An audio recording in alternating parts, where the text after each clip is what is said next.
Network Entertainment. You have to understand na it's not a way to replace our science tools, scientific tools talaga na to measure this, or to sense the earthquakes, right? For example. So, paano natin magagamit yung mga ganitong tools sa isang disaster responder? So, gusto lang naman natin i-incorporate, sa isang command center, ano ba yung paano natin magagamit. In a command center, hindi lang naman limited yung gagawin doon, right? Sa command center, may mga monitoring, may air quality monitoring, may hindi lang siya puro disaster. So, may, flood monitoring din. So, puwede natin incorporate lang do'n. Kung meron dong hotline ng ambulances et cetera, incorporate lang naman natin yung tweets, eh. It's just one part of the command center environment. Sa tuwing nagbabasa kayo ng mga research papers, nagtataka din ba kayo kung paano ito naisipan gawin ng mga researchers? Paano nila na-transform ang idea nila para maging isang actual na research project? Saan sila kumuha ng funding para magawa to? Paano nila nalaman na ang results nila ay pwede na nilang ipasa for publication? Dito sa Behind the Science podcast ay kakausapin natin ang ating mga Pinoy scientists para ibahagi hindi lang ang mga resulta ng kanilang pag-aaral kundi pati na rin ang mga behind the scenes or behind the science stories nito. Simula sa kung paano nila ito naisipan gawin hanggang sa na-publish na nila ito. So this podcast is in partnership with the UP Resilience Institute, the Philippine Agricultural Scientist, the Philippine Journal of Fisheries, and SciEngJ. So ang UP Resilience Institute ay long-time partners na namin dito sa podcast. Nung nagsisimula pa lang kami, nandyan na sila para tumulong sa amin. At para lang sa kaalaman ng lahat, ako ngayon ay isang UPRI Research Fellow. The Philippine Agricultural Scientist is the first international journal in the Philippines and Southeast Asia in the field of agriculture. It is published by the University of the Philippines, Los Baños, College of Agriculture and Food Science. It publishes articles in the fields of tropical agricultural science and related areas including environmental science, food science, engineering, biotechnology, economics, rural sociology, development communication, agroforestry and silviculture, and marine and fishery science. The Philippine Journal of Fisheries is the official publication of the Department of Agriculture, National Fisheries Research and Development Institute. It covers all aspects of fisheries, both in basic and applied sciences, as well as related fields of studies such as capture fisheries, aquaculture, post-harvest technology, marketing and industry, ecology, oceanography, conservation, biotechnology, food safety, socioeconomics, and systematics in freshwater, estuarine, marine, and other identifiable water habitats. SciEngJ, formerly known as the Philippine Science Letters, is the official journal of the Philippine American Academy of Science and Engineering. It covers studies in the natural, physical, mathematical, computational, and social sciences, including those related to agriculture, health, engineering, environment, education, and technology. So kung may paper kayong gustong i-publish at pasok ito sa scope ng mga journals na ito, please consider submitting to one of them. At syempre, importante, take note na hindi kayo pwede mag-submit ng sabay-sabay sa 3 journals na ito. Kasi bawal yon. Dapat sa isang journal muna kayo mag-submit. At ang mga journals na to ay index na rin sa Web of Science, Scopus, ASEAN Citation Index, and sa Imago Journal Ranking. Kaya masisiguro nyo dito ang mataas na standard at mabusisi na review process para masiguro ang high quality papers na pinapublish. So if you're interested in publishing your research in one of these journals, check nyo ang guidelines at ang links ay nasa description. Magandang araw mga kapwa-scientista at welcome sa isa na namang episode ng Behind the Science podcast. Ako si Paul Flores, ang inyong host, and our guest is an assistant professor and the current department chair of the Department of Industrial Engineering and Operations Research, UP Diliman College of Engineering. He received his bachelor's and master's degrees in Industrial Engineering, major in Information Systems in UP Diliman. He specializes in the areas of data science and analytics, information systems, business process improvement, and industrial engineering applications in disaster risk reduction and management. He was also a subject matter expert for the recently concluded DOST Project Sparta and is currently engaged as developer for UP Diliman and the UP System HR Management System. So without further ado, let's all welcome Engineer Raymond Freth Lagria. Hello, hello. Welcome. Thank you for the welcome. Ayun, so welcome po sa sa podcast. At bago tayo magsimula, no, kung nag-enjoy kayo dito sa podcast at gusto nyo ang ginagawa namin dito, paki-like naman ang episode na ito at mag-subscribe na rin kayo sa mga social media platforms ng Behind the Science Podcast. Makikita nyo kami sa Spotify, YouTube, Apple Podcast, and Facebook. At paki-rate na rin kami ng 5 stars para mas madami pa tayong maabot na audience. So, ayun, ang topic natin ngayon, pag-uusapan natin kung paano magagamit yung mga tweets or ewan ko ano na tawag ngayon, hindi na Twitter X na eh.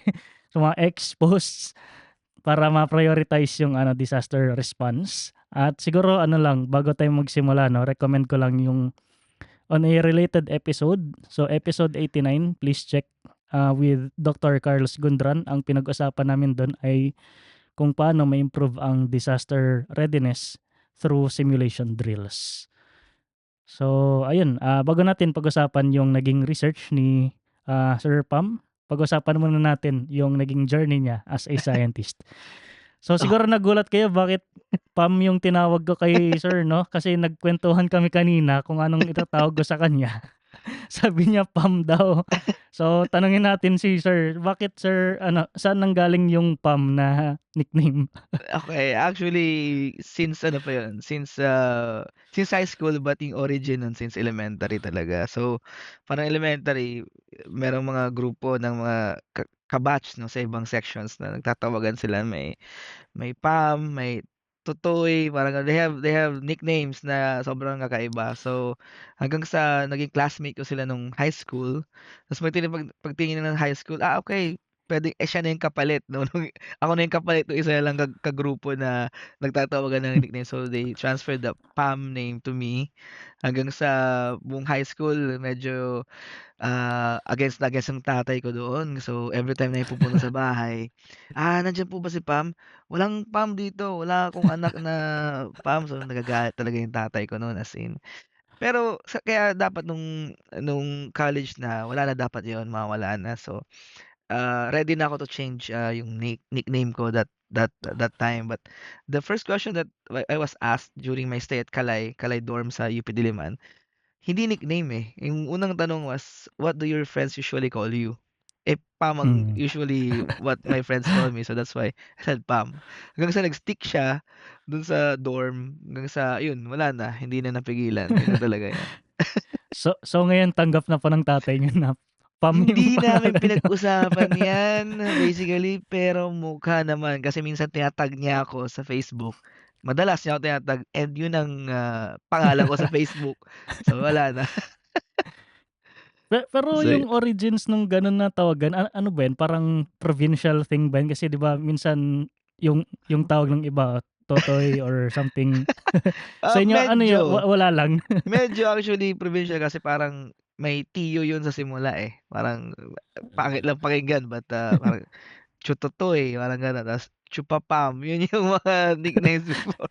So, nag-aasaran lang talaga. So, yun yung origin. So, but really parang may tiyo siya. Parang tito but Ah, tiyo. Tiyo yung, simula talaga nun. an Ayun, anong mahabang kuwento. anong probinsya po 'to? Taga Eastern Samar ako, sa Borongan, Ah, City, Eastern Samar. Yan. yung Eastern Samar ay Bisaya o Waray yung Waray language? kami, Waray. Waray. So, mga Waray hanggang sa Tacloban, sa Leyte, yun usually mga Waray yan. Pero may part naman ng Leyte na ano na, parang Bisaya na talaga, Okay. ayan. As far as I can remember, kayo po ang unang industrial engineer na guest namin dito sa podcast. So, Talaga ba? can you enlighten us po, ano ba ang ginagawa ng isang industrial engineer? Okay, so, unang-una siguro maraming magtatanong bakit tinatawag pa kaming engineer, okay? Well, basically, sabi naman natin 'pag sinabing engineering is more of application of science and math. So, applied, science and math into something that you need to do, no, to make things, no. For example, mechanical engineering, they make mechanical systems. So, parang pinapadali niya yung buhay using mechanical systems. But for industrial engineering, we have a different aspect. That's why other people call us parang business engineers, etc. Parang ganun. And usually inaasar kami sa College of Engineering na hindi eng, di ba? Hindi eng, IE, pero hindi eng. But the idea kasi behind is of parang we still have the engineering side kasi we still take engineering sciences. Yun naman talaga yung nagpapa-engineer eh. Sa mga degree programs under the College of Engineering, meron kang mga engineering sciences. But ang pinaka-focus namin sa IEs is to improve systems.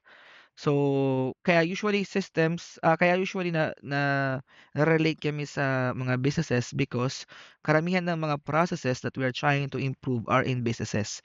But it's not limited to businesses. For example, sa manufacturing plant, sa mga store operations, usually nandun yung mga ano eh, nandun yung mga uh, opportunities for us to improve on something. For example, bawasan yung or mapabilis yung pila. Parang gano'n. Isa yan sa mga focus namin.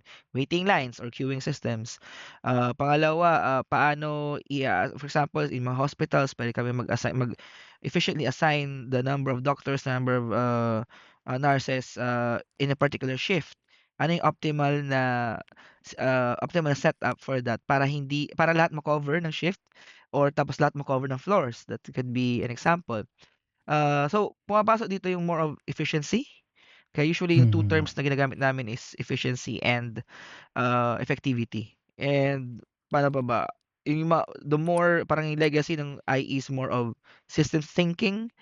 So gusto namin iniisip hindi lang yung part na let's say, isang part lang talaga siya ng system but we also look at outside the box.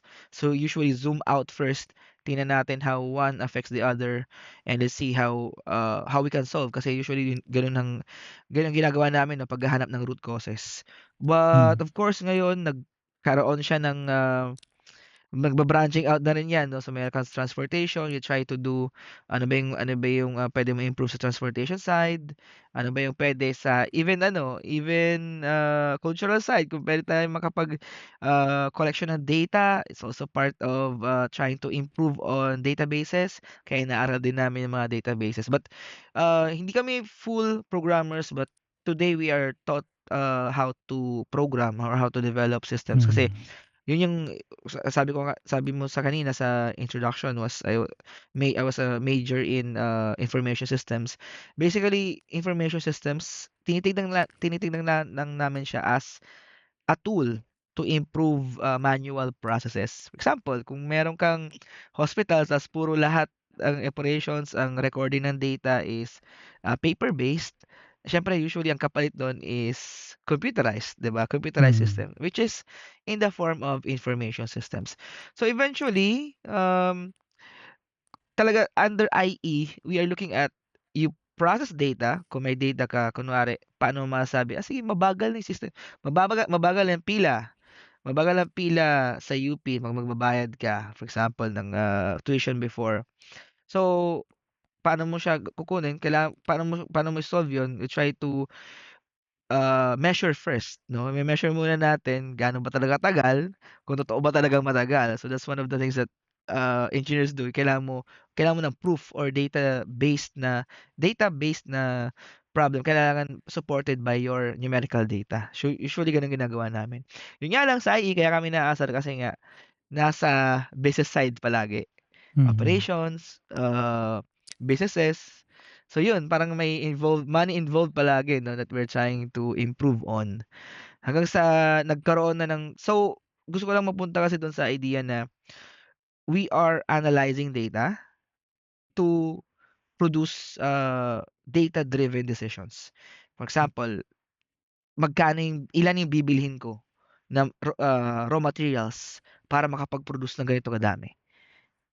Given constraints, given eto lang yung pera ko, parang gano'n. So, gano'n nangyayari but in the end, ano yung nasa modern side na nag-branch out na rin talaga hindi naman nag-branch out, more on na nag-evolve kasi si analytics, si data science. Kaya usually si analytics used as something na i-try to analyze your data, process your data, ano pa ba, crunch your data para lang magkaroon ka ng uh, parang inputs to decision making. So that's what IEs are doing and med personally, IEs are really equipped to do analytics and to do data science. Yun, Pa ang pa haba. ah, paano kayo na-introduce sa IE na yun yung pinili niyo na kurso nung Of nag-UPCAT course, kayo? naku Oo. medyo nakakahiya 'to. Pero, um, may kinalaman na naman sa tatay ko and sa probinsya namin. Probinsya kasi namin karamihan usually ang professions is just what, engineers, civil engineers, Hmm. lawyers, doctors, nurses. So teachers, yun yung karamihan yung doon. So, parang, okey. Ganito pala yung mga ano, parang ito yung mga careers. But sabi ko, gusto ko mag-engineer, pero ayoko mag-civil engineer kasi yung tatay ko civil engineer, okey. So Ah, yun yung idea. But gusto niyang maiba? gusto kong maiba. Tapos nalaman ko, sabi nila, industry na ewan ko lang kung sino ko narinig sabi, industrial engineer, magiging manager 'yan. Parang gano'n, usually mga gano'n daw 'yun, eh. Tapos true enough, 'yun yung sinabi sa akin pagdating ko sa UP nung nag-college na, kayo daw yung magiging mga managers, mga boss ng mga other engineers. So, sorry na lang, pero 'yun ang sinabi sa'kin. Sorry lang sa ibang engineers, 'yun ang sinabi sa akin. Although iba yung naging path ko, nagturo ako sa UP, that's why hindi naman natin naabot yung ganoong, para naging manager tayo ng, mga companies, hindi naman. So yun, Pero may katotohanan naman yung gano'ng may statement. katotohanan, you might want to check out our website 'no? May website namin meron din kaming sorry parang, shameless plug na lang din. Meron din kaming parang, sa department namin we opened our first season of, IE podcast. So, it's more of featuring Ah, mga industrial engineers namin na, ang pinili ko namin doon is more of parang experienced industrial engineers, at least 20 years experience para makikita kung paano yung parang, okay, you start with being a graduate of IE tapos eventually eto ka. Ito yung maabot mo. Parang to inspire 'no, our graduates na, kailangan lang mag-grind 'no, everyday. Kailangan mag-work para maabot 'to. Pero iba siyempre may diskarte din. So yun. hmm. Sorry nag-shameless No, plug na. ay, okey lang po 'yan. Nung pagka-graduate niyo, talagang tinarget niyo na magturo sa UP or hindi kayo parang Okey. venture out na outside Okay. So, technically ang gusto ko talaga was to work in an operations environment 'no. So, pero that time parang more on, okay, mahirap dito kasi usually malalayo siya sa gusto kong lugar. Cause I wanted to stay in QC pero malalayo din naman manufacturing plants, ah, na karamihan na ngayon nasa Laguna na, eh, tapos pero dati before actually at least meron pa rin naman ngayon but nasa Valenzuela, so medyo malalayo sa lugar and I was looking for a work here in Quezon City na gano'n yung trabaho. Pero nagtrabaho ako, eventually napa-oo ako sa Taguig 'no, sa BG sa BGC dun ako nagtrabaho as, as a data quality analyst. So, may Hmm. relate pa rin sa IE because when I was being trained there, karamihan natuturo talaga sa IE pagdating sa database, design and, ano pa ba, information systems, yun din ang tinuro sa akin doon.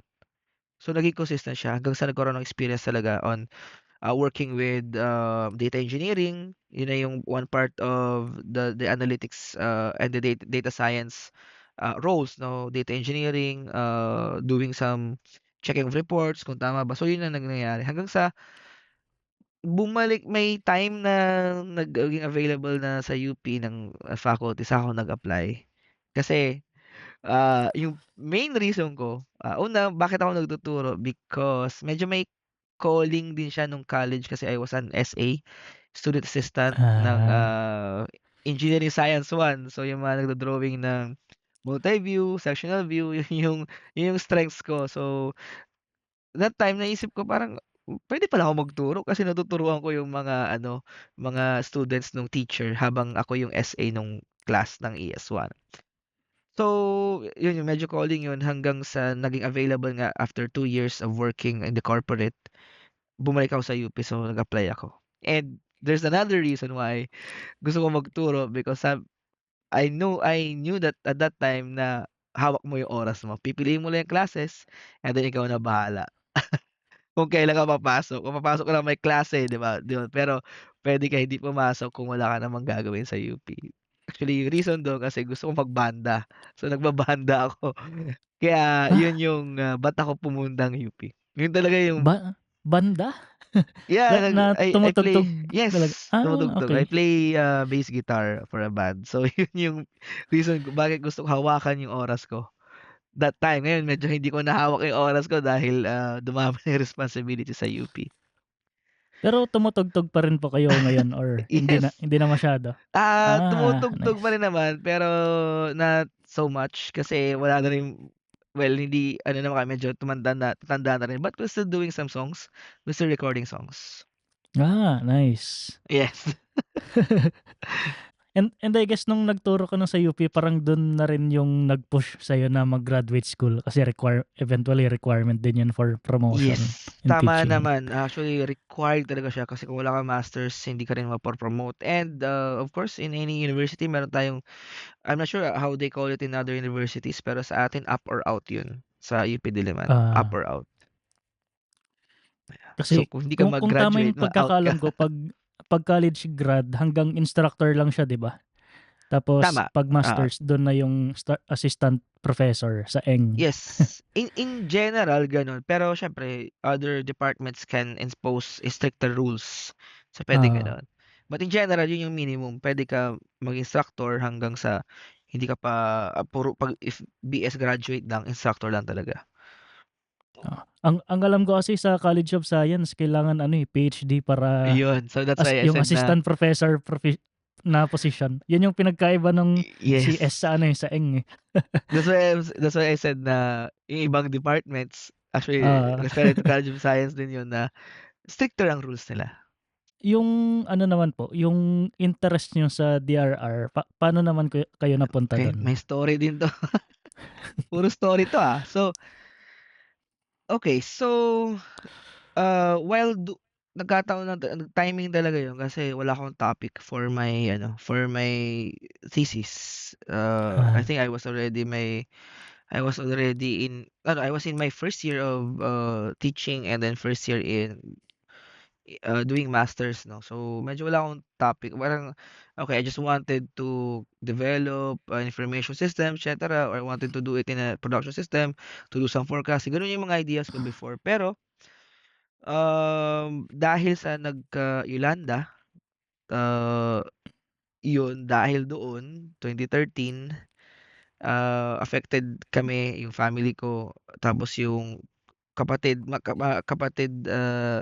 parang mother side ko 'no, yung sa taga-Tacloban kasi yung mga, auntie ko tsaka mga pinsan ko nasa Tacloban, mga first cousin and then yun. So, medyo affected talaga dahil ako yung sumundo sa kanila mga 7 days after, 7 days or 8 days after ng Yolanda, sinundo ko sila tapos nakita ko yung lugar. Although hindi ko pa rin ma-imagine yung nakita ng parents ko, kasi yung parents ko nagpunta din dun in earlier nung, siguro mga 2 days after Yolanda, nakita nila talaga may mga bangkay 'no, sa street.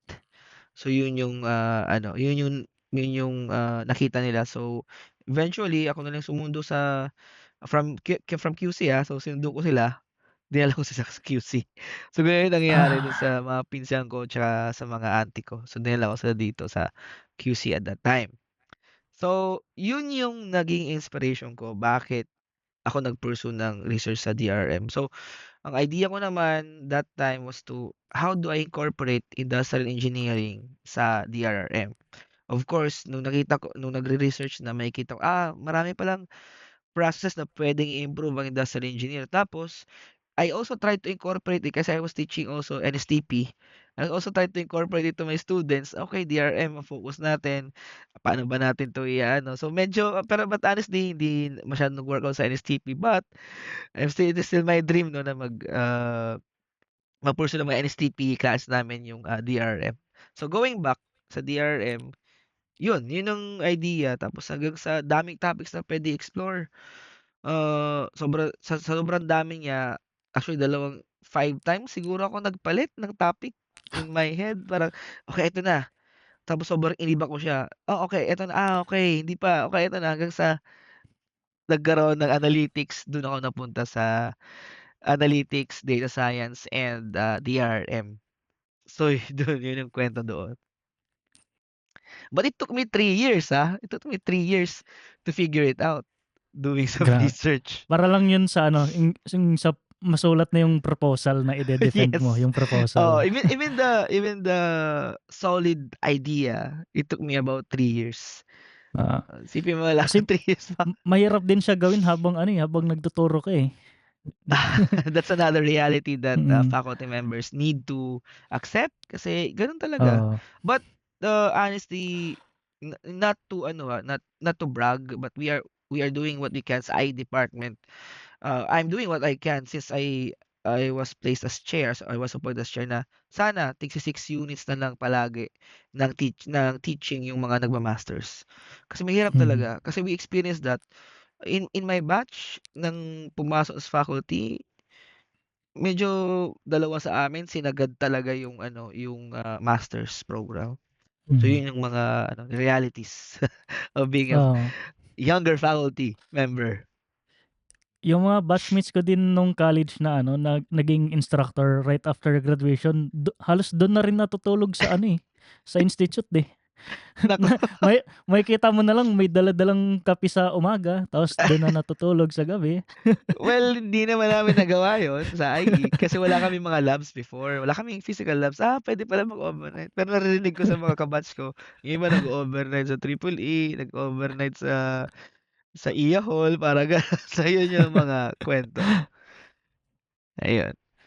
Ayun. So, ayun speaking of ano, DRR, I guess pag-usapan naman natin yung research focus natin for this Okey, episode. So, ang title nito ay a text mining framework for the classification and prioritization of disaster-related tweets for disaster response. So, sir, can you explain muna yung paper na to tungkol saan ito in one okey. sentence? So, basically, I developed the system as a framework that would be able to identify relevant tweets to a disaster and then prioritize ano ba yung number one for our disaster responders. Basically, yun yung one statement ko. Mm. So, eto naman yung mga second statement onwards. So, kunwari merong humihingi ng tulong, prioritize siya, mauuna siya. Pero kunwari, pray for ganitong lugar, hindi siya priority. And of course, na part of the problem was, paano malalaman kung relevant ba yung tweet to the Mm. bagyo, to the storm, to the typhoon that's happening. Meron din akong part ng component na gano'n, classify which are relevant, which are irrelevant. So yun yung basic gist. Ayun, actually interested ako diyan sir sa binanggit niyo like paano siya i-prioritize, like paano ma-identify yun. Pero Okay, siguro bago natin yun go. discuss, yung ano yung backstory bakit ito yung naisip niyo na study, related pa rin ito dun sa na-experience niyo sa Yolanda or completely Okay, so different okay. experience na 'to? So medyo lumayo na yun, but siyempre the inspiration is nandun pa rin, 'di ba? Yolanda pa Mm. rin was the inspiration. So I think it was, uh, 2014 na or 2015 na, when analytics started to boom here in the in the Metro Mm. Manila.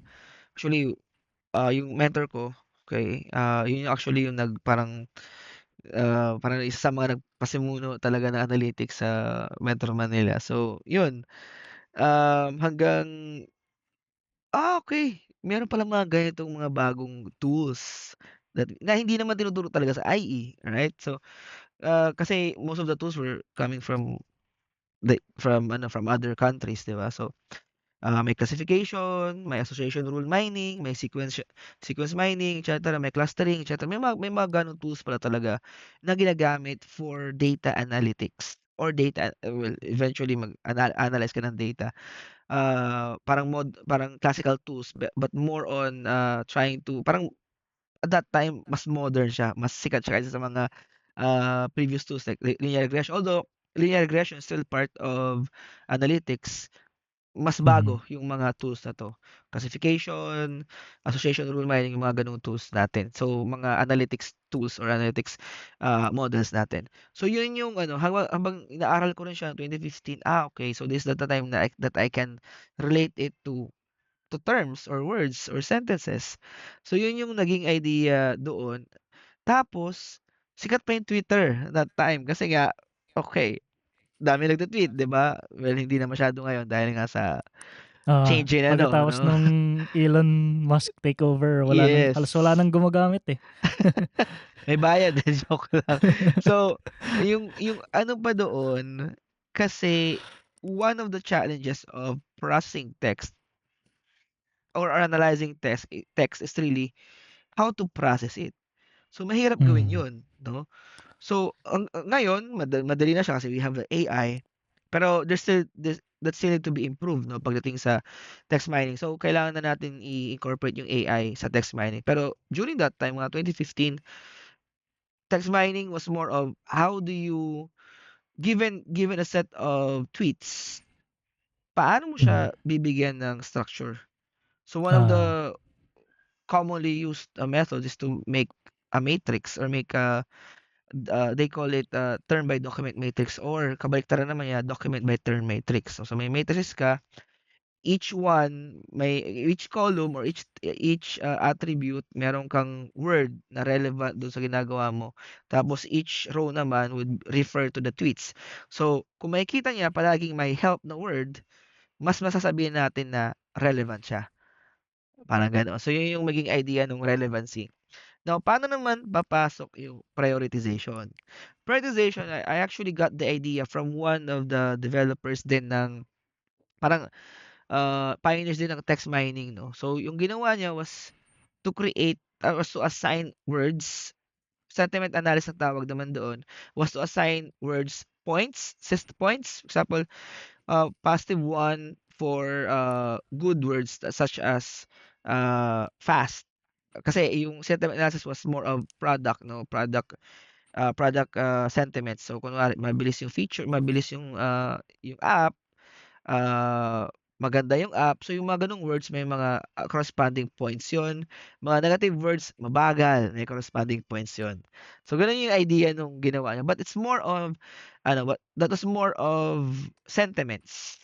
Okay, mm. so parang mga words sa sentiments. Ngayon, the challenge naman dito sa tweets, lalo na 'pag Pinoy 'no, 'pag Pinoy kasi nauna pa mag-tweet before manghingi ng tulong, 'di ba, parang gano'n. Nauna pa mag-picture, before humingi ng tulong. So, yung idea naman, kulang yung sentiment analysis na framework na mag-a-assign ka ng points. So, what I did was, okay, so I need all of Filipino words.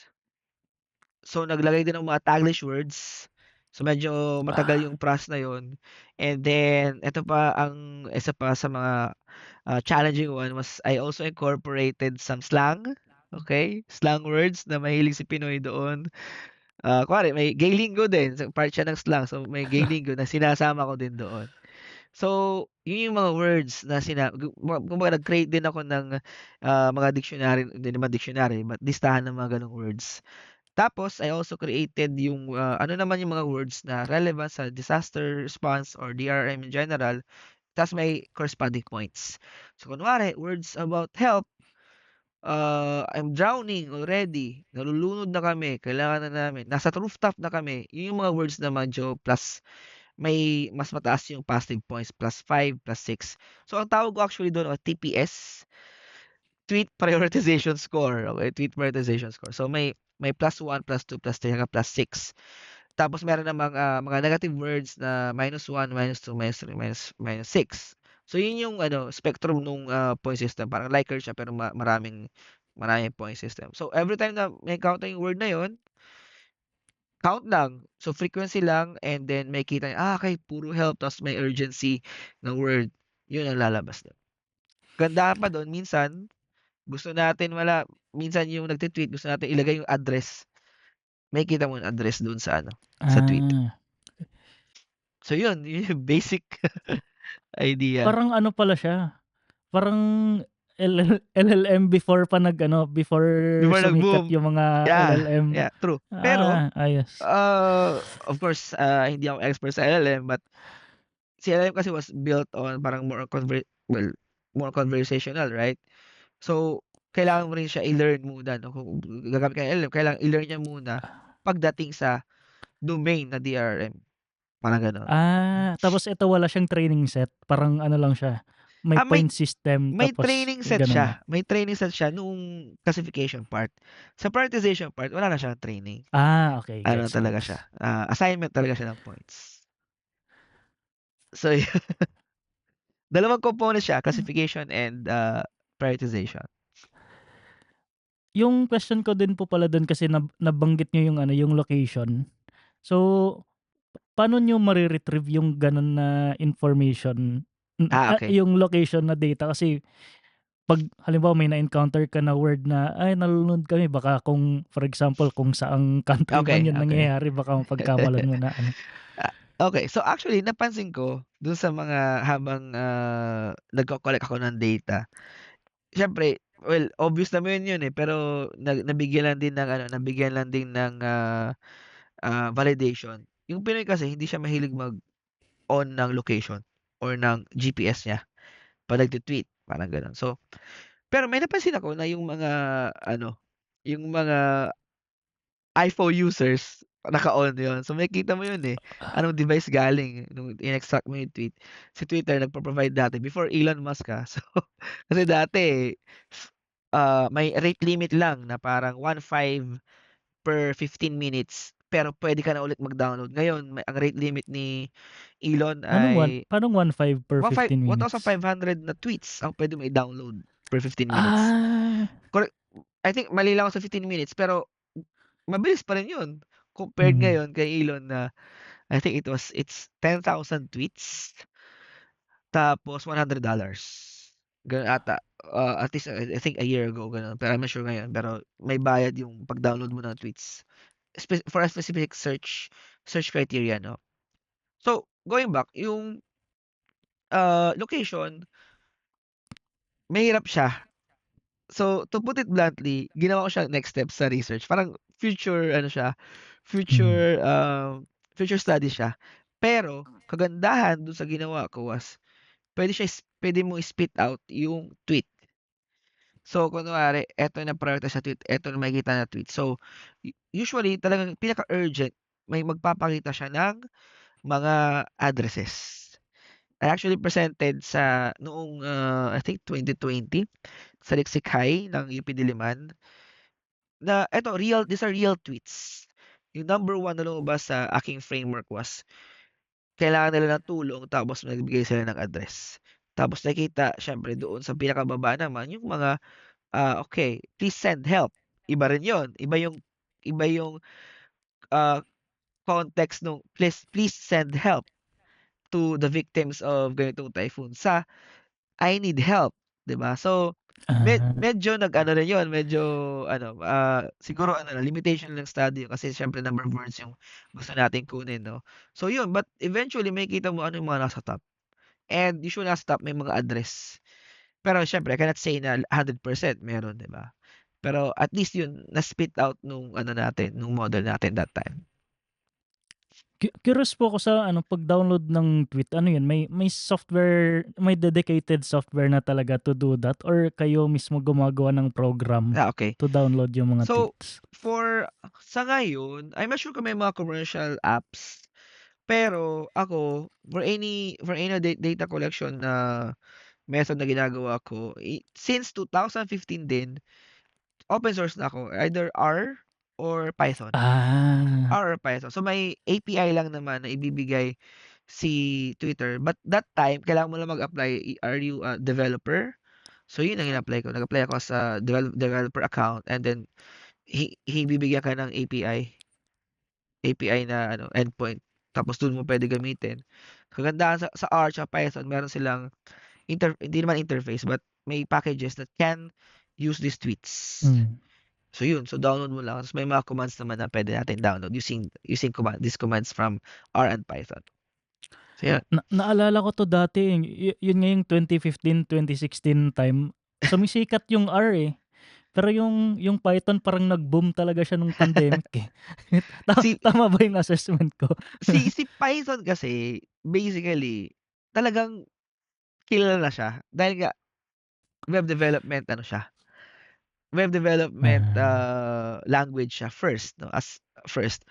Pero nung nagkaroon ng R and analytics, parang well, although hindi ko alam yung mga time, eh, pero parang, okey puwede rin pala ako gumawa ng packages sa Python hmm, that can ano, do analytics. So yun yung nangyari. Kaya sikat na sikat si scikit-learn, oo. Ginagamit TensorFlow. ko ngayon, eh. So yan yung mga sikat ngayon, 'di ba? Machine learning, deep learning, yan yung mga sikat sa Python. And kagandahan sa Python kasi you can, ano, extend to apps, 'di ba? Si R meron din Mm, siyang ganoon pero kumbaga yung mga developer are more adept to Python kasi it was a programming language first rather than R. R is a statistics, tool ah, first before a programming language. So pero it's still a programming language. Pero kaya niya gawin yung ginagawa naman ni Python. Although, mas web, ready talaga si Python. Mas web ready talaga kasi nga programming language muna siya. hmm.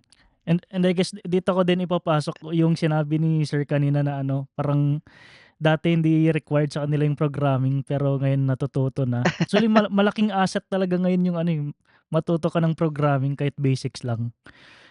Kasi Agree, yun agree. eventually yung for example, alam mo yung basics. Ilang beses ko na rin 'to nabanggit sa podcast. Basta kung alam mo yung basics, kaya mo na ngayon siya i-load sa AI para mas i-complicate Yes. yung mga procedures. So, si AI na So bahala, yun, oo, 'di ba? Pero basics lang yung you kailangan also mong did your i-master. part, right? At Oo, naintindihan mo. So, yun. yun, yun, yun. Ngayon going back pa pala dun ano, dun sa ginawa niyong research. Curious ako yung ganitong klaseng disaster response, paano niya ma-complement yung kumbaga typical na response na tatawag ka ng ambulansya or something? Paano papasok yung ginawa niyo na system para Okay, ma-complement yung that's a traditional really response? good question kasi honestly that's the focus of my, dissertation or my well, di pa ako candidate but while doing PhD in data science ngayon 'no, I'm pursuing PhD in data science. Yun yung gusto ko gawin. Parang, without sharing more details kasi baka mamaya makuha yung idea. Oo, oo. Pero yung paano natin magagamit yung mga ganitong tools sa isang disaster responder, okey? So, Mm, gusto lang naman natin i-incorporate, sa isang command center, ano ba yung paano natin magagamit. In a command center, hindi lang naman limited yung gagawin doon, right? Sa command center may mga monitoring, may air quality monitoring, may hindi lang siya puro disaster. So, may, flood monitoring din. So, puwede natin incorporate lang dun. Kung meron dong hotline ng ambulances et cetera, incorporate lang naman natin yung tweets, eh. It's just one part of the command center ano, hmm, environment. So yun lang siguro. Kaya kaya siya i-incorporate as an app or as a tool para magamit siya ng mga disaster planners, mm. disaster managers. Ayun. Actually very interesting din para sa akin yung ganitong research ano, eh, research area. Kasi dati may nakita ako, yung hindi ko matandaan yung full details, para something something along the lines na ano, inestimate niya yung epicenter ng earthquake based sa ano, Sa sa tweets, tweets na kung gaano kalakas yes. nila naramdaman yung I lindol. think na ano ko yan, na-cite ko yan doon sa paper ko. So, Mm, parang mas malayo, mas kaunti yung number of yung frequency ng tweets, oo, pero mas malapit dun sa epicenter, mas marami yung tweets. So, gumamit siya ng oo. alam ko frequency based yung ginamit niya.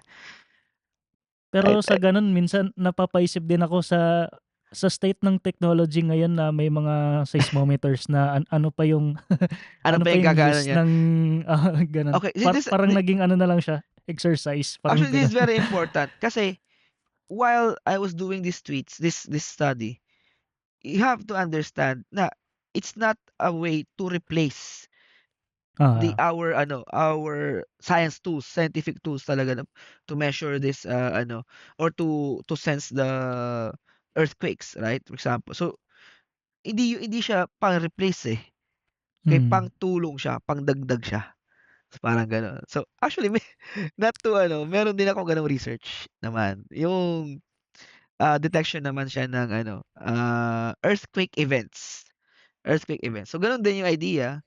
Hmm. Maraming tweets din. So, makikita mo sobrang obvious, eh, na 'pag, may lindol tapos shoot up agad yung tweet about earthquake PH or lindol PH Ah. tapos mamaya magda-die down siya. Parang gano'n yung gano'n yung ano, gano'n yung research. Ay, diyan pala curious din ako diyan sir, yung paggamit ng hashtag. Okey. Nakakaano ba 'yan? May effect ba 'yan dun sa search and query something something or Yes, kasi unang-una yung hashtag talaga is community-based, identifier. Nakalimutan actual term. Pero pa-index siya, 'di ba, parang index.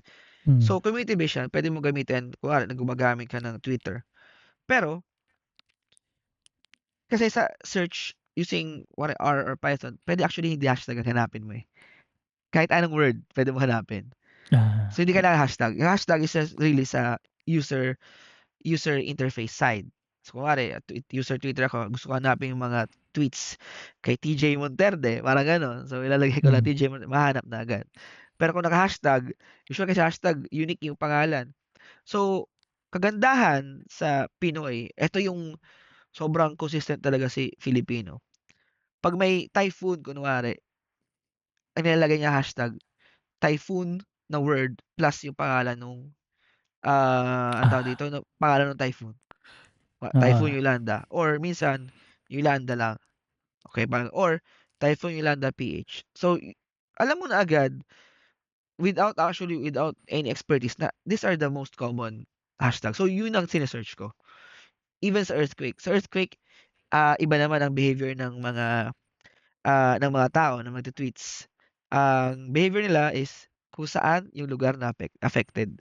Not necessarily epicenter, pero alam nila kung ano, saan yung pinaka-affected. Kasi kunwari epicenter nasa may dagat, 'di ba? So, pero yung pinaka-affected yung pinakamalapit na town or not so much pinakamalapit pero alam natin nasa vicinity. So, usually yung town na yun, yun yung nagiging ano natin, nagiging hashtag. So, yun. Hmm. Since alam mo yung ganoon, puwede nila i-search mo sa ano natin, sa system natin. Yung study niyo po ba na 'to ano ba siya, may ginawa kayo na parang case case na ano, etong disaster event na 'to, ito yung ginawa niyong case study or parang in general ito na parang Which parang one, which framework? one? Itong, Itong text mining framework for may case 'yan. declassification. So, sige originally din nung, while I was doing this for my thesis, ibang ibang typhoons 'yun. Typhoon talaga yung case nun. So, kasi parang unang-una mas madali mag-collect ng data nun ng using typhoon.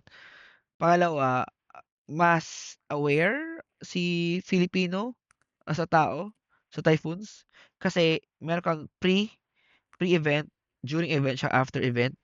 So, consistent si Filipino na nagti-tweet, Hmm. before, during, and then after. Ngayon pagdating sa earthquake siyempre usually ano lang 'yan, event and then after. So, kaya mas makukuha mo yung full picture 'pag typhoon kasi nga nagti-tweet na siya even preparation time. So, merong akong tatlong typhoons noon nung thesis pero pinalitan ko siya eventually kasi kailangan updated yung data ko pagdating sa publication. So, yun Hmm. may I think 2018 yata na typhoons, 3 typhoons ang hinantay ko bago ako nakapag-update ng aking, draft noon. So, hinintay ko talaga magkaroon ng typhoon. Although I don't want to bank on, "Hay salamat may typhoon." Hindi gano'n, hindi naman gano'n. Talagang okey, I'm just waiting for the typhoons to happen. Mm. So, luckily, so I'm not going to say na fortunately, but luckily meron namang mga ano, may mga tweets naman tayong nakuha that time. Kaya yun yung lumabas. Although hindi kasi gano'n ka-severe, eh. Yung mga nakuha ko that year, mga hindi siya sobrang damaging, pero damaging enough na nakuha yung headlines ng mga news ano natin, outlets natin. So, yun yung mga choice, criteria bakit ko siya pinili yung mga typhoons na yun. So, yun. Ayun, so medyo marami-rami na kami na-discuss ni Sir Pam. I guess sir, may na-miss ba ako na question or gusto niyong idagdag na result? Ano naman, wala naman. But, naalala ko lang isang guide question mo, paano ko siya explain sa 5-year-old. Tapos Sige. ang hirap ko siya parang ang hirap isipin 'yun. Hmm, Pero kung magiging analogy siya, okey, parang kung manonood ka ng movie tapos wala kang hindi ka nakapag 911, parang gano'n, pero nandiyan na yung sakuna, i-tweet mo lang, "I need help," mhm, and then bahala si disaster responder. I-tweet mo lang 'yun and then makukuha niya na. Parang gano'n mm. yung idea. So 'yun yung ano, 'yun yung siguro how I'm going to explain it to 5-year-olds. Ayun, Ayun. Ayun. So, ngayon punta naman natin yung more on behind the scenes naman okey. nung study. So, ito po ba paano yung naging funding situation nung study na 'to? Actually, walang funding 'to kasi open source naman talaga lahat ang ginamit ko. Okey. So, speaking of open source, siguro balik lang ako dun sa mga typhoon. So, makikita mo ako actually 'pag may typhoon, nag-aano na ako, ire-ready ko na yung code ko kasi hindi naman ako marunong mag-setup ng ano, eh, ng, automatic capture, eh. Hindi naman ako sysad or network admin na I can program. Hindi naman ako developer, full-time developer. Hmm, So, 'pag may typhoon, okey, collect na ako ng data, run ko na yung code ko. After a few hours, run ko ulit yung code ko hanggang so the next typhoon, gano'n ulit. So, that's how I did it. Medyo manual siya but with the help of programming. So, yun yung, ah, walang gastos, although may computer siyempre may kuryente et cetera, pero wala akong nakuhang wala akong kinuhang funding dito. And siguro one of the reasons why, mahirap hindi naman mahirap, parang hindi hindi kami aware lalong-lalo na mga mas bata na faculty. Kasi that time medyo younger siyempre. So, hindi kami aware yung mga puwede naming mga funding. Nalalaman lang namin 'yan hmm. nung may senior na magsabi, kuha ka dito." Ah, Mag-try ka dito. So, yun yung mga challenges. And hindi rin namin alam talaga na may mga ganoong, funding. Malalaman mo lang kunwari, nag-apply ka ng conference, nagsabi ka sa conference, "Ay, ah, ang taas ng gastos, saan ko kaya babayaran 'to, paano ko kaya kukunin?" So, yun, dun mo lang malalaman na, may support pala si UP. So yun yung ano, wala akong funding dito but, sige, yun naman lang siguro diretso ko na lang din 'no. Eventually, natuto na ako maghanap ng funds 'no. So, but sobrang limited ako within UP. hmm, I haven't secured, funding from outside. Unang-una kasi ayoko naman i-diss but although sobrang beneficial, medyo matrabaho kasi 'pag DOST ang funding, parang ganoon, 'di ba? hmm, So sobrang daming requirements. Although ang gaganda sa DOST, kung talagang mapili ka dun, you have all the resources na hmm, mabibigay nila and may ano pa yun, may airtime pa yun, parang gano'n. Tsaka alam natin 'pag under DOST ay ano siya, sobrang, parang may validation na okey yung ginagawa mo as a researcher. hmm. So yun pero ngayon yung mga funding ko UP System, UP Diliman, and yun lang, you just need to present your ideas. I have a lot of, research na na-reject, okey lang. Ah, That's really part of the process. Hindi naman ako sobrang galing and siguro kuwento ko na lang din, as IEs hindi kami tinuruan before how to do research. BSIE, that's really one of the weaknesses of, graduating from IE at least sa UP Diliman noon time na yun. So, walang research subject pero ngayon meron na. So, nag-incorporate ang research subject kasi nahihirapan nga kami mag-masters kasi hindi marunong mag-thesis or maraming nawawala after 2 years maraming nawawala, hindi na bumabalik. So, yeah, we realized na hindi pala natin tinuturuan ng research yung mga estudyante nung hmm. undergrad. So, yun. And funding is really part of research. Oo. So, huwag nating kakalimutan 'yan. Hindi mo naman kailangang gastusan, 'di ba, lahat sarili mo para i-pursue yung research. So, yun. Curious din ako sir sa hardware na kinailangan niyo kasi Sa siyempre sa hardware. panahon ngayon 'di ba, halos kailangan mo palagi ng GPU for this kind Yeah, of that's work, true. mga AI, blah, blah, blah. So nung time mo nung ginawa mo 'to, anong klaseng hardware yung kailangan. Nasaan ba ako nun? Okay, so yung pinakauna talagang mga data, yung hardware ko was wala, mahina lang yun. Kasi extraction lang naman. Tapos yung classification medyo na-manage ko siya kasi around ano lang yata 50,000 tweets, Ah, 50,000 kaya. tweets lang. Maliit pa lang parang gano'n. So, kailangan i-learn. Pero eventually, yung second run, yun na yung sa paper side, parang kailangan ko na bumili ng medyo mas malakas na ano, na computer. So, yun ay hindi ko na rin maalala yung specs pero medyo ano na siya, pero hindi siya yung mga hindi ko pa nakuha yung that time yung mga 20 series, yung mga 'di ba ngayon nasa 5060, 5090 na yung pinakamalakas na commercial. Oo. Hindi pa wala pang gano'n, siguro yung mga ano lang, mga luma-luma pa na GPU that time. Pero kaya naman kasi, ano naman siya, eh, text naman, eh. Text data and I mean hindi siya yung tulad ng LLM na sobrang dami ng nodes na kailangan niyang bisitahin. Hmm. At wala naman akong LLM, eh, basically but more on classification. Si classification, although tama ka, GPU alam ko GPU yung, ginagamit niya, yun kinaya naman that time. Parang Nag ngayon nagiging balita ko nagiging malaking issue din yung ano, eh, pagtaas ng presyo ng RAM dahil na rin sa mga naging sa ano mga nga yan, nangyayari naging na meme nga AI ano. yan. Sabi nila, "I'm going to hold out buying ano, RAM Oo. 2025."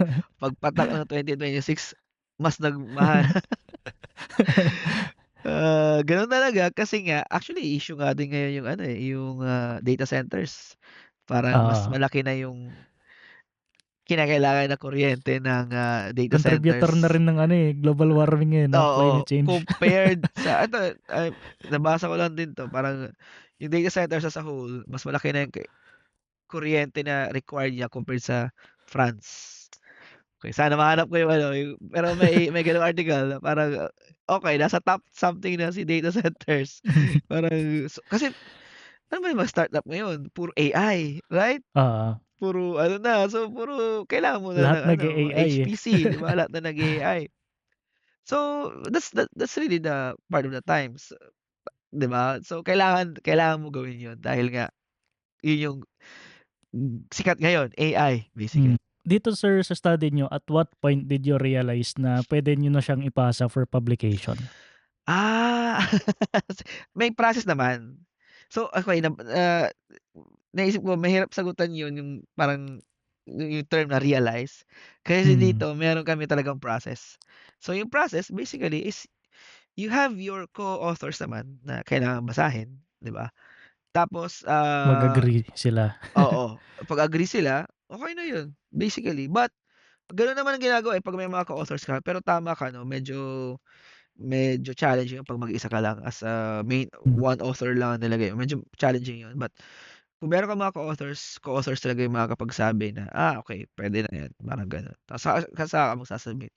Pero if not siguro, I think naka-ano ata ako dito, naka 16 na ano ulit, hindi naman ulit, more 16 on revisions? 16 revisions, but side ko 'yun, hindi siya sa Ah, side ng ano, ng ng publication, journal. oo. Nag-journal, siguro once Kasing lang, once lang pina-revise. ah, grabe naman 'yun kung 16 revisions sa journal hindi na lang ni-reject. Ang ano mo, ang sipag mo nun.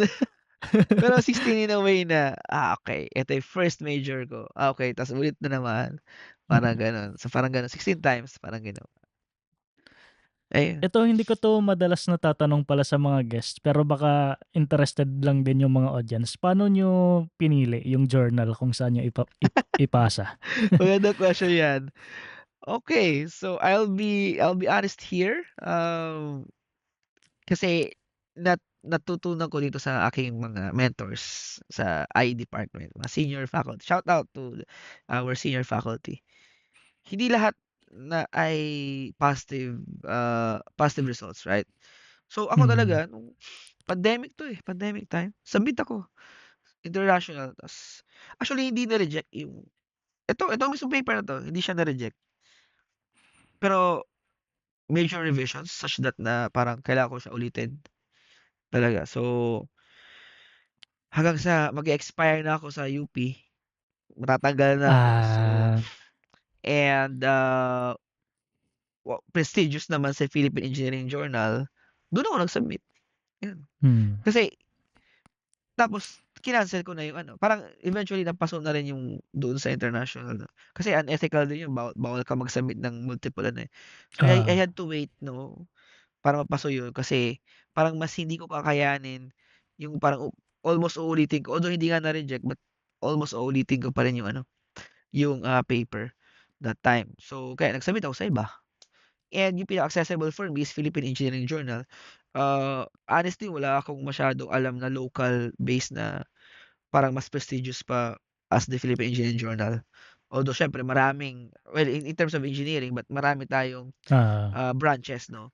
But outside of the Philippines din siyempre hindi na ako nag-try and, so bakit si PEJ kasi yung pinaka-accessible sa'kin. mm. Ayun.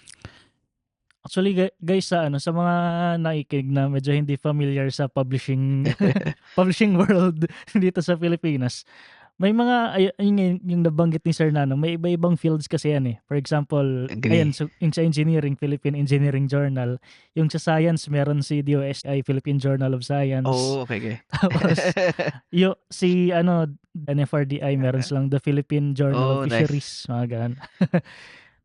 Oo nga, Tapos ayun sa iba-ibang fields nga UPLB, ano. the Philippine Agricultural Scientist, basta may Philippine, ayun. Oo, basta may Philippine, tama naman.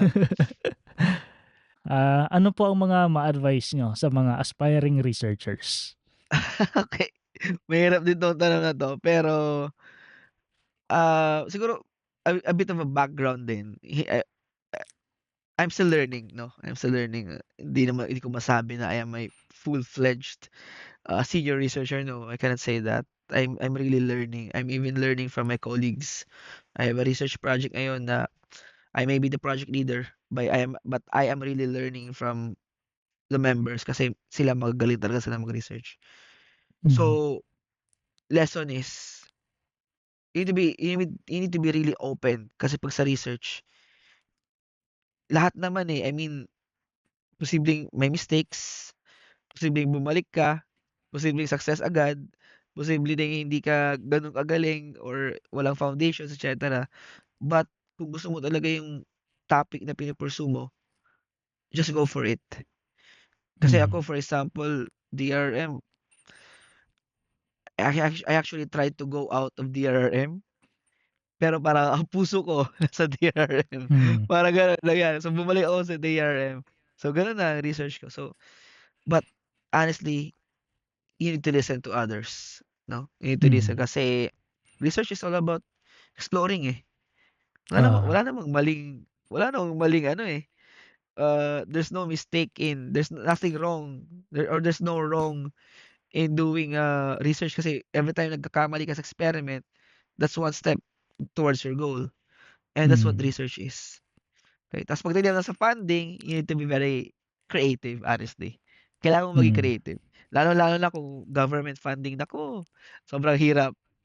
Kailangan maging ano ka, kailangan maalam ka talaga dun sa rules ng government spending kasi iwas tayo sa siyempre sa ano, sa mga lapses kasi mamaya hmm, baka makuha et cetera. Pero yun, kailangan creative ka sa paghahanap ng funding. And that's a skill na I'm still trying to learn. Hindi naman hmm. ako, as I've said, I wouldn't say na senior researcher level ako. For me, parang mid-level or even junior could be said for me, but I'm still trying to learn and just be open. Just be open really. Sa audience natin gusto ko lang i-emphasize kung gaano ka-strict yung accounting sa mga DOST funded projects. Naku, Hindi mo yan basta-basta madadaya tulad sa mga ginagawa ng mga contractors natin 'no. contractors talaga. That's true. That's true. Sometimes it takes years to ano, to close the project kasi hindi mo pa Oo. na liquidate. Yun yung ano, gaano ka-strict. Tapos yung nakakalungkot diyan tapos na yung project wala ng sweldo yung RA pero kailangan pa rin i-settle Gawin. yung lahat ng mga expenses That dun, eh. happens. That's the reality. That's really the reality. Ayun, and ayun, last question, sir. Do you have Go. anything to promote in addition dun sa ano ay Ina podcast? Okay. So medyo ano siya, hindi naman related na basically sa DRM, but we are hosting the Physical Internet National Symposium or PINS 2026. This is the third installment ng conference namin. Parang symposium conference siya.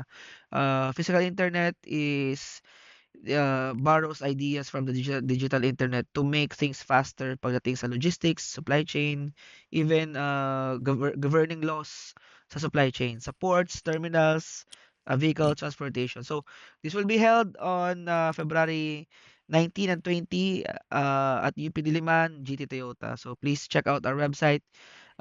Search na lang natin PINS 2026 UP Diliman. Yan. Yun lang. Ayun, so dito na nagtatapos yung episode natin ngayon. Maraming salamat kay Engineer Pam sa Thank you, pagpapanlak thank ng you, aming thank you, sir. imbitasyon. At maraming salamat sa lahat ng nakinig at nanood. See you everyone next week. Madaming pa tayong pag-uusapan na research na ginagawa ng ating mga Pinay scientists. The opinions of podcast creators, hosts, and guests are not necessarily reflective of the official stance of the Pod Network Entertainment, its hosts, or other network programs. The content created by the people behind the podcast is personal and not meant to harm any religion, ethnicity, group, organization, company, or individual.